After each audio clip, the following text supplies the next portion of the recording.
Hi, welcome back to the channel. My name is Nika Marie, aka Niece, and I'm committing to revising this goddamn draft. So the reason I wanted to start this series of videos called I Fucked Up So You Don't Have To, here's a few guidelines, is because I have made a lot of mistakes on my writing journey. Whether that means that I've impulsively submitted to an agent, I've submitted my draft 0, or I've just completely botched the beats that you should hit in a story, or I've forgotten what fucking genre that I'm writing.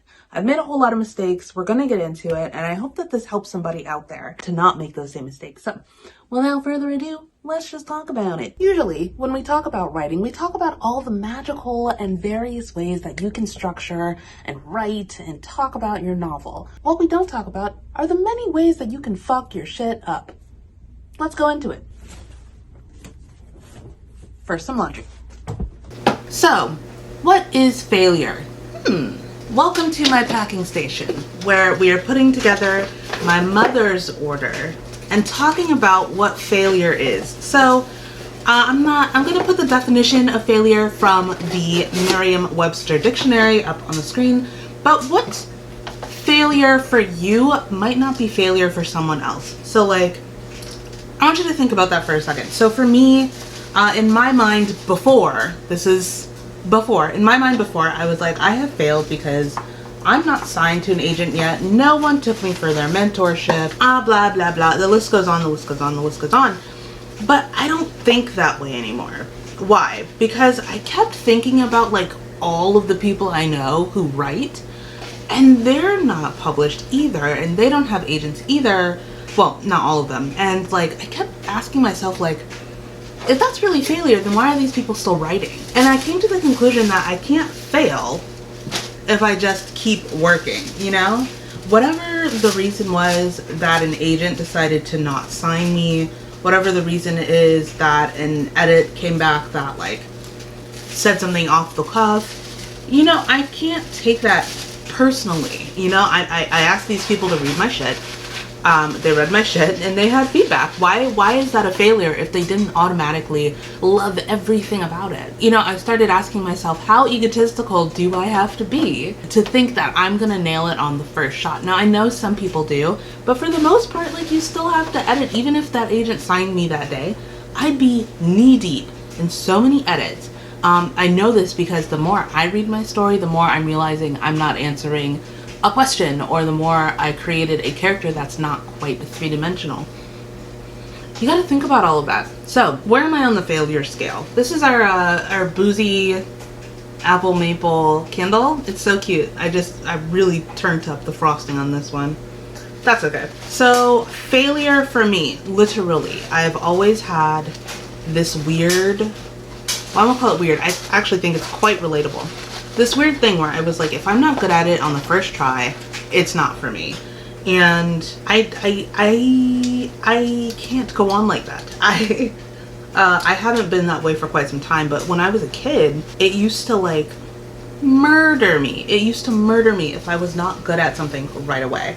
And my parents would have to talk me down. And I definitely remember times where I would be at camp or something, and someone would do something that they've been trained to do for a decade, and then I would try it and I wouldn't succeed, and I'd be like, wow, this isn't for me, I fucking hate this. So yeah, I would not know what to do with myself if I wasn't automatically good at everything. So I mean, obviously I kind of grew out of that, but it's still prevalent. I did clarinet for 6 years, nearly murdered a girl for first chair. I am just hyper competitive, let's just say that. Martial arts wise, I broke my hand because I had to break the cement block. I had to win. But who was I competing against? Who was I competing against? The literal master degree black belt in the class? Why was I doing that? So there's things like that that I have to still talk myself down from. My major fuck up number one. My major fuck up number one was when I sent what was ostensibly and very realistically a draft 0 to the agent that I really, really wanted to rep me. And I say it was basically a draft 0 because it did go through some minor edits, but the draft that it was is not even close to the 4th draft that I'm about to make. It's literally no contest. And that agent taking pity upon my soul by the grace of her kindness, really took time to read it, and she took time to send me these really great notes back. I have them saved on my computer, and when I'm lost, I look at those notes because she really, I mean, she didn't need to do that, right? I highly doubt other people are getting that treatment.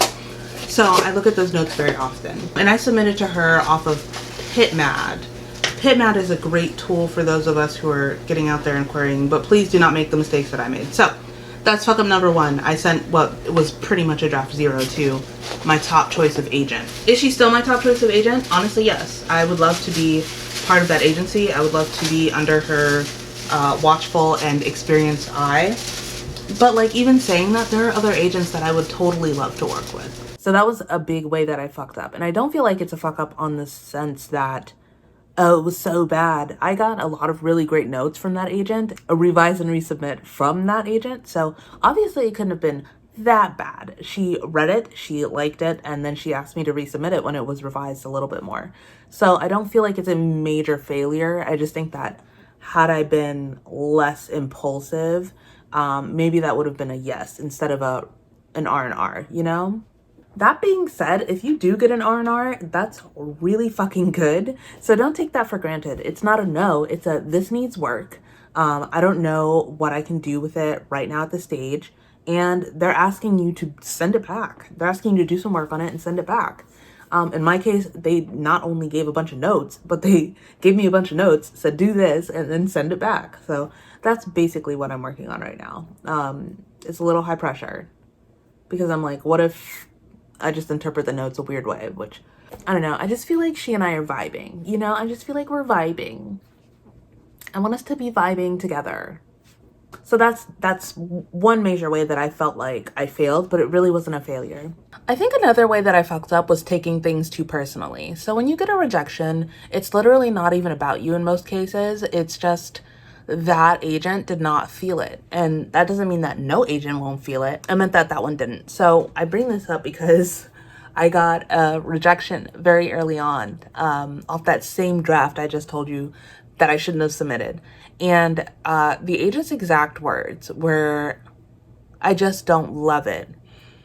And in my brain, because I am the way that I am, it interpreted as, this sucks, you're a shit writer, you're never gonna get published, you probably smell, so forth and so on. So the thing about it is that I took it really personal, and it's understandable because that's what artists do, right? We take our shit very seriously, and we take it to heart when people don't like it. But it's not even like she said she hated it. And whether she was being, you know, trying to be nice or not, she said she didn't love it. That doesn't mean she didn't like it.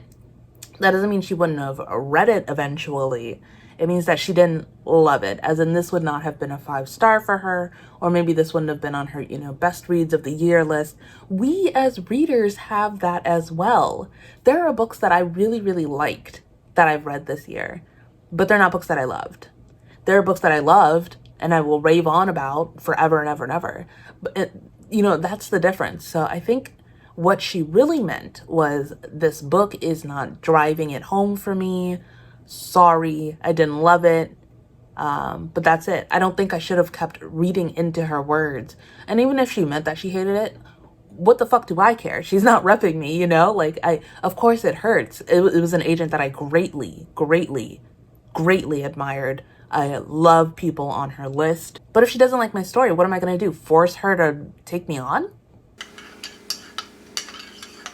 Hi. So just to round out this video, I want to leave you with a couple of thinking points. So for me, you've heard me ramble on and on and on for what I can assume is about 10 minutes now, about the ways, well, 2 big ways that I fucked up in my writing journey.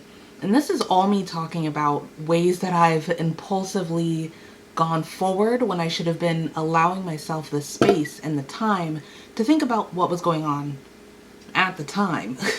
So let's talk again about impulsively submitting to agents. Again, I don't consider that a failure because I got really great feedback, and I can't consider feedback from an industry professional failure.